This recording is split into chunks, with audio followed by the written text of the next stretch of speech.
Hello, everyone. Today is Saturday, January 22nd, 2022. Rwanda ranked safest country in Africa. The New Times is where this article is taken. Rwanda has been named as the safest country for solo travelers in Africa and the sixth on the planet, according to a review conducted by Use Bounce, a renowned and trusted travel website. The country was the only one in Africa to make it in the top 10 list, which is led by Switzerland. According to the survey, the main criteria based on where the score of the crime index and the score of the security index, which are the main factors that travelers consider prior to boarding a plane to a certain country.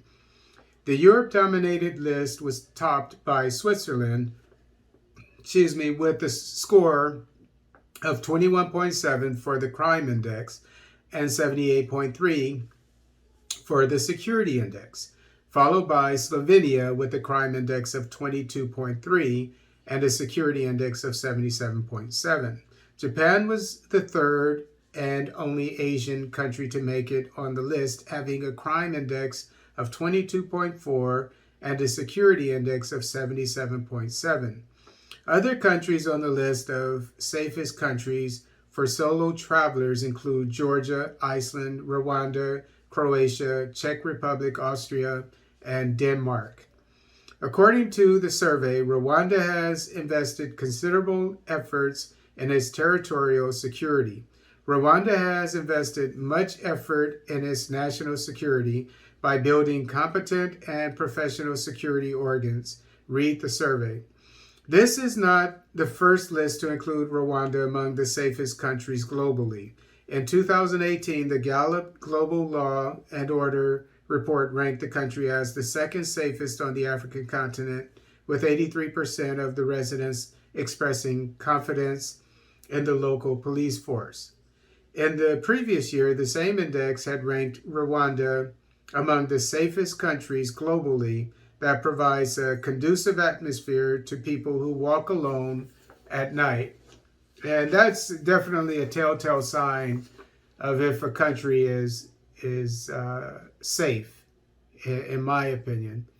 Because I come from the inner city of Los Angeles, and generally speaking, when I grew up in the 70s, and I joined the army, so I can tell you about the 70s and 80s, basically, in Los Angeles, but things have changed since, and I think they've gotten actually worse. But, you just didn't walk around by yourself at night in LA. Let's put it that way. Maybe people in the suburbs, in certain areas, they did. So... And LA, especially the inner city, is not considered safe. It wasn't considered safe then. But when I went to Panama, pretty much the same thing. I wouldn't go out. They had a pretty high crime rate. Panama City, that is. I wouldn't go out walking around by myself at night. But when I went to Germany, I felt safe walking by myself at night. And generally speaking, but they did have some skinheads and so forth. And being a military police, I would see photos of black men that were killed, drowned, things of that nature, that died suspiciously. So you did have that factor there. But generally speaking, I could walk around at night in the cities that I lived in, around Frankfurt, and I felt safe. Then when I went to, I lived in South Korea for 3 years, same thing. I felt safe walking the streets at night, never feared for anything. So I can relate to this, and obviously Rwanda is the same way, Kigali is the same way, and I'm sure the reason why is because there are so many cops around. And I'm also going to imagine that they have technology to back up the cops, cameras and so forth. But the thing to take from this is we on the African continent we Africans, we need to learn from each other in a Pan-Africanist spirit. So if something is happening and being done well in one area, like Nigeria, the economy, the things that they're doing, building their economy, grassroots things, not, foreigners aren't coming in and taking over like the Chinese and so forth. I'm not saying that they're not there. And Ethiopia is the same way. These two countries should be looked at, and all the heads of state that need to imitate this, that especially the new ones, like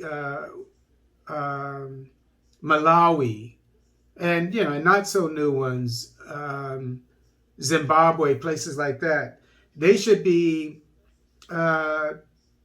picking the brains of these heads of state and their economists and so forth.